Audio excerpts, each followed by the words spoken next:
ఆ దివ్యమైన శక్తివంతమైన పరిష్కారమే 16 సోమవారాల శివవ్రతం. ఇది చాలా చాలా శక్తివంతమైనది.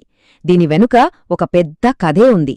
పురాణాల ప్రకారం సాక్షాత్తు పార్వతీదేవియే ఆ పరమశివుడిని భర్తగా పొందాలని సంకల్పించి ఈ వ్రతాన్ని అత్యంత భక్తి శ్రద్ధలతో ఆచరించింది. అంతటి మహిమాన్వితమైన ఈ వ్రతాన్ని మనం పూర్తి నమ్మకంతో, భక్తితో చేస్తే శివుని అనుగ్రహం లభించడం ఖాయం. ఈ వివరణలో ఈ వ్రతాన్ని ఎలా మొదలుపెట్టాలి, ఎలా చెయ్యాలో సంపూర్ణంగా ప్రతి ఒక్కరికీ అర్థమయ్యేలా తెలుసుకుందాం.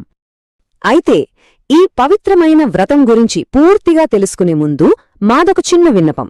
మీరు కూడా ఈ అద్భుతమైన ఆధ్యాత్మిక ప్రయాణంలో మాతో కలిసి పయనించాలనుకుంటే ఇప్పుడే మా ఛానల్కు సబ్స్క్రైబ్ చేసుకోండి. మన ఛానల్ కుటుంబ సభ్యులైతే ఆ ఈశ్వరుని ఆశీస్సులు మనందరిపై ఉండాలని కోరుకుంటూ కామెంట్స్లో జై శ్రీరామ్ అని టైప్ చేయండి. ఈ వివరణలో మనం ఏమేం తెలుసుకోబోతున్నామంటే,